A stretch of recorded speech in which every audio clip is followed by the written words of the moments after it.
He kōna ipurangi tēnei nā te reo irirangi o Aotearoa. This podcast was made with funding from the Public Interest Journalism Fund.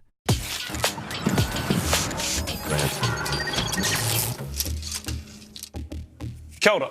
Nau mai ki te hōtaka o In Case You Missed It. Ko tāne tōku ingoa, time to tahuna te ahi with a look at what's been happening here in Aotearoa and overseas. Mō ko te wiki o te reo Māori tēnei, kia kaha tātou. Overseas, it's been a devastating week for Libya, with rescuers continuing to recover bodies after the collapse of 2 dams unleashed a massive flash flood that killed at least 5,000 people. Meanwhile, Morocco is still reeling from the 6.8 magnitude earthquake that struck last week, which was the biggest to hit the North African country in 120 years.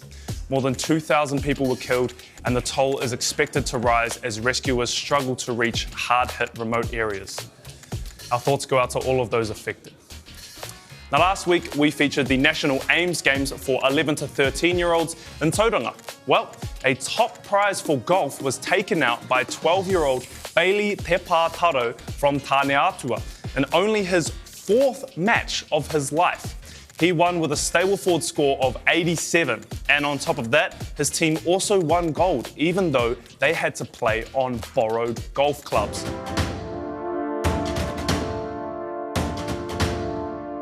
Te reo Māori has seen a strong resurgence and revitalisation, but the 1970s for reo Māori was very different to how it is today. 51 years ago this week, supported by more than 30,000 signatures, a petition was presented to Parliament by Hana Te Hemara of Ngā Tamatoa. So we use it as a political pressure to make people think about it, whether we ought to have Māori language in schools or not. When the Māori Affairs Act was amended in 1974, Te reo Māori was made an official language of Aotearoa. The petition marked a huge accomplishment for Māori. From petitions, Parliament to voting. There's a lot of political noise around at the moment, with an election just around the corner. But how does voting work exactly? Well, check this out. Voting. It's how you get to have a say in how your country is run. But why is it so important? Well, throughout history, people all over the world, including here in Aotearoa, have fought for the right to vote because it gives them a say in how the country is run. Every 3 years, Aotearoa holds a general election. Before 1996, our elections were based on the first-past-the-post system. They're under status orders, and they're on. This meant everybody got one vote, and the political party with the most votes became the ruling government. But in 1996, we switched to mixed member proportional, or MMP. What are you doing? What? Practicing. One for a person. Practicing what? MMP. You may not. Under MMP, every New Zealander of voting age has 2 votes to elect members of Parliament. The first vote is for a candidate from your electoral district, the area that you live in.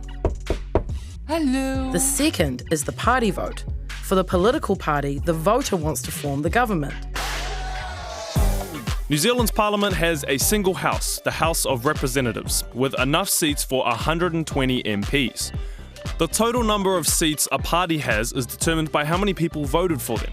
When you vote for a political party, you are voting to give them a greater share of seats in Parliament and therefore more influence in how the country is run. MMP means there is a good mix of different political parties in Parliament so that more people feel represented and no one party has exclusive control of the country. This means that everyone has a voice in Parliament's House of Representatives.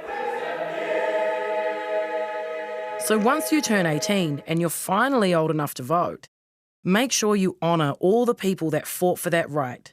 Don't let them down. Use your vote. Use your voice.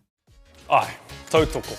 Now, Taylor Swift cleaned up at the MTV Video Music Awards, taking home 9 of the 11 awards, including Artist of the Year in a category made up entirely of women nominees for the first time in VMA history. And a true Taylor Swift fan could only imagine this next gig in their wildest dreams.